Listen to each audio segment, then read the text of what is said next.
British and America's new podcast series, Part 1, by Raja Muslim, copyright Raja Muslim. American loyalists, and this is the wild part.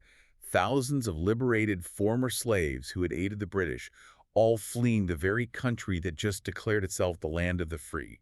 It really is a striking image, isn't it? It really is. We tend to view 1776 as this clean break, like the credits roll and everyone lives happily ever after. Right, but that image in the harbor really shatters that whole Hollywood version of American history. Completely. And that's what we are getting into in today's deep dive.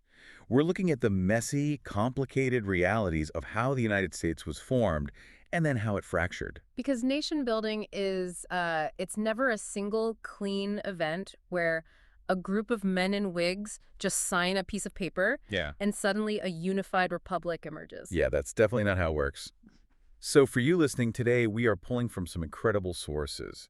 We've got historical texts and articles by Raja Muslim exploring the actual roots of the American Civil War. And we are pairing that with some really fascinating historical data on the long, drawn-out exit of the British from the Americas. Okay, let's unpack this. Yep. Because before we dive into America's internal Civil War, we have to establish the physical and political sandbox of the Americas. Right. To understand why the United States tore itself apart in the 1860s, you first have to understand the borders and the boundaries that were established when the British finally left. And reading through these sources, the most striking realization for me is that kicking the British out was the ultimate uniting factor for the original 13 colonies. I mean, it was basically the only uniting factor. Yeah, it was the glue holding this brand new, incredibly diverse set of states together, but their departure was anything but sudden. Right, it didn't just happen overnight. Not at all. It was an agonizingly slow process. I mean, we celebrate the Declaration of Independence in 1776, but the formal legal end of the American Revolution didn't actually happen until the Treaty of Paris. And that was in September of 1783, right? Exactly. That is a full 7 years of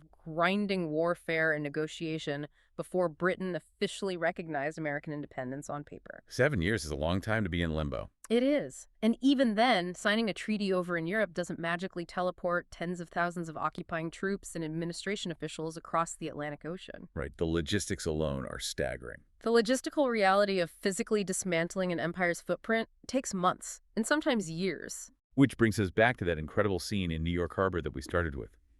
The sources refer to this specific day as Evacuation Day. Yes, Evacuation Day. Which is crazy because it actually used to be a massive holiday in the U.S.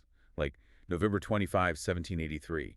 This is when the final contingent of British soldiers left their last major stronghold of New York City. And when you visualize this, you have to realize it's not just a military retreat. Right, it's a huge civilian displacement, too. Exactly. You have British officers, sure, but you also have local merchants who remained loyal to the crown.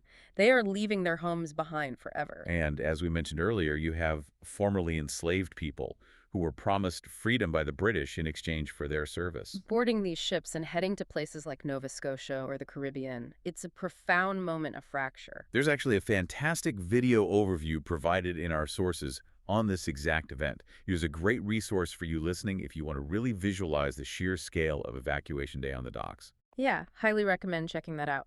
But if we connect this to the bigger picture, the departure from New York Harbor feels definitive, but it's an illusion.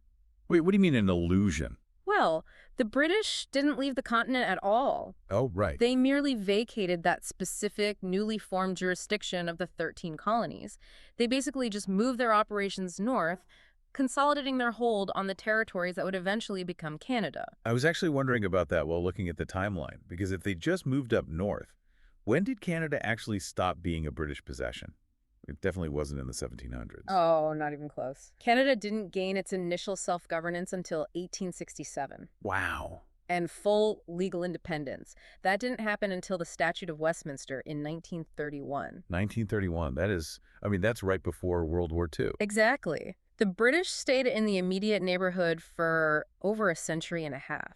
And their footprint extended way past Canada, too. Right, they had the Caribbean. Oh, yeah. The British Empire held on to substantial, highly profitable colonies there. Jamaica, Barbados, and territories in South and Central America, like Guyana and Belize. And those didn't get decolonized until much later, right? Right, the decolonization of those areas didn't happen until the 1960s, 70s, and 80s, and the UK still holds overseas territories today, like Bermuda and the Cayman Islands. It's like an ex who refuses to move out of the apartment.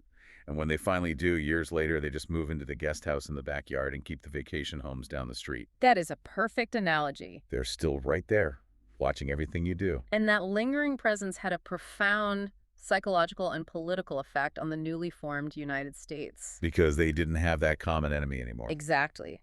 Left entirely to govern themselves, the fundamental unresolved contradictions of this new independent nation were suddenly exposed.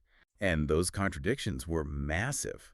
I mean, having established that the new nation was finally free of British occupation, it's wild to see how that freedom allowed two completely incompatible ways of life to flourish side by side. Within the exact same borders. Right.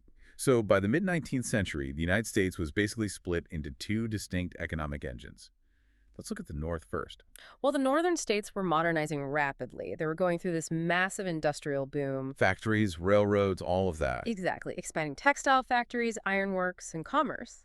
And crucially, this entire northern economic engine was powered entirely by free paid labor. People earning wages. Right. It was a system built on immigration and social mobility. But then you look at the South, and it is a completely different universe. Sure. The Southern economy was almost entirely agrarian. Right. Generating immense wealth for a very small group of people. Immense wealth through large-scale cotton and tobacco plantations. And this system relied absolutely entirely on the forced, unpaid labor of millions of enslaved African Americans. Yes. And this raises an inevitable conflict.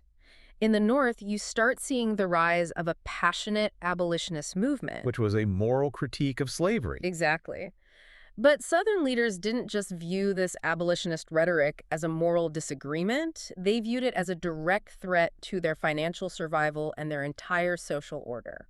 I want to push back on this a bit, or at least play devil's advocate for a second. Because imagine trying to run a business where half the board wants to invest in robotics, and the other half wants to rely entirely on an archaic, brutal system of forced labor. It's completely incompatible. Right. But if you read the political speeches from that era, they talk a lot about economics and governance and tariffs. So was slavery just one of many issues, or was it the whole ball game? Modern historians are incredibly clear on this, and Raja Muslim's work highlights this perfectly. The institution of chattel slavery was the single, deeply rooted issue underlying every single one of those tensions. So it wasn't just a background issue. Not at all. Slavery wasn't a background issue. It was the foundational bedrock of the Southern economy. When they argued about tariffs or states' rights, they were arguing about protecting the slave system. You can't untangle the two.